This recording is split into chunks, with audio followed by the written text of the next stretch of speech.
Okay, shall we? Yeah, great. Very good. Oh, and So you guys better be dressed up. It's a little nippy out Oh, there. I got my jacket. I got Okay.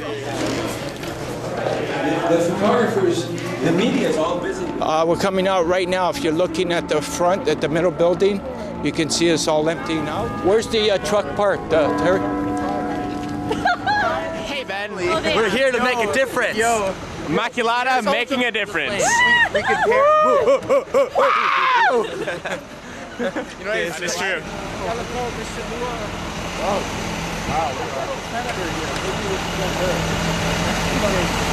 if you can hold it and you can pass it to these students. Yes, absolutely. Hold this upright. So, You've got the camera, okay? okay, so we're passing this.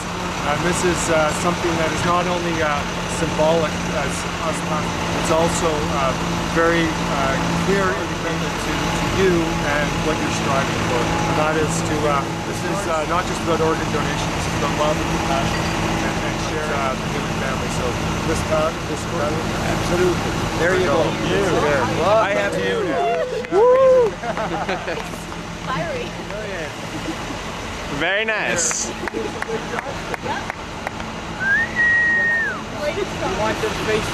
have to do this again for her, I think. Yeah, you need to repass it. That's good. Let me not step back. All right, I'll get you past it yet. That's perfect. And perfect. And just look at each other. That's fine. Stay there for me. It's good to know too that people at Parliament are. This is a good man. This is a good man. Even though he has horns and he's a conservative.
Let's go with good ride. Here, let me get one this way. Guys. Yeah, Ben, Sarah, and me, then the entire seats. You guys, why don't we? And one more. For over a year, he was in and out of the hospital every few months. It was a scary time in my family. My mom and brother bore the majority of the stress, while here in Ottawa, I could only hope and pray that a liver would become available. The transplant surgery was successful. By the time my mom and I arrived at the ICU, my stepdad was awake and cracking sleepy jokes with the nurses. Today, my stepdad goes to the gym several times a week and is back to running a small business, even during his retirement. It was not until a few days after his surgery that we learned how close he had been to death. The doctor said that had a liver not become available, within 48 hours, he would have died. I remember walking with my stepdad through the transplant unit at University Hospital and hearing about the stories in each of the rooms. I can still see in my mind the man who was too sick to undergo the liver transplant that he so desperately needed. My family spent a lot of time at the hospital over the next few days, and one thing kept coming up. We were so thankful to the person whose liver had been donated to save a life. We prayed for that person and for their family. We were fully aware of the bittersweetness of that moment. I'm sorry.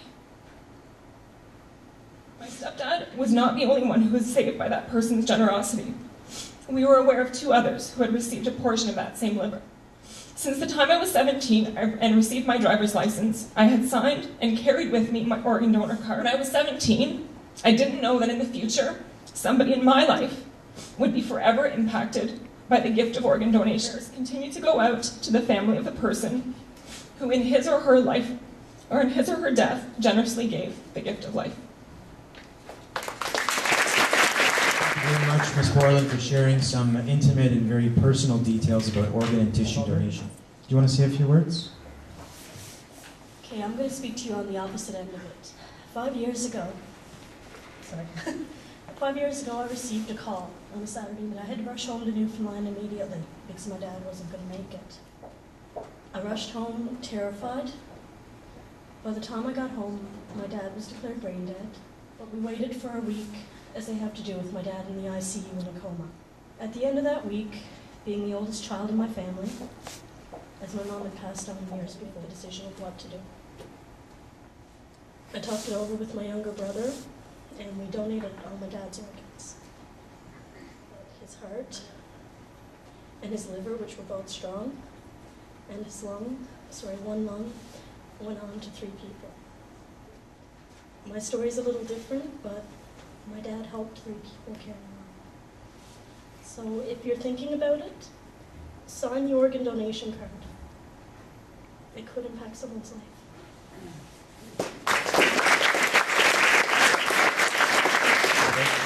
And now it's a pleasure to introduce the founder of this organization, Mr. George Marcello. George? It fails to amaze me every time I come to this school. The preparations that you make, and then all the stories that we hear here, and it just leaves me with just this a mixture of a very proud feeling, and also with a feeling and an urgency that there's a lot more work to be done. Your school ranks as #1 to this issue. And that's not an easy thing to say, because a lot of schools do a lot of great work. And for me to say that, it really means something. And to see the wonderful students that carry the torch, to see Sarah and Ben talk so passionately, and to hear the wonderful stories that we heard. And as a result of your school showing what you show, my feeling is that you're going to be inspiring a lot of other schools. And when Pope John Paul II blessed that torch on September 5th, 2001, it's a year that was carried today, he wisely said that, organ and tissue donation was a genuine. So you got to listen to the words that he said, a genuine act of love. In a world where there's so much love needed, he coined it a genuine act of love. The important thing that he said was, pass the torch to the students, for they shall be the spokespersons. So thank you, and God bless you. Let's give our official torchbearers and Mr. Marcello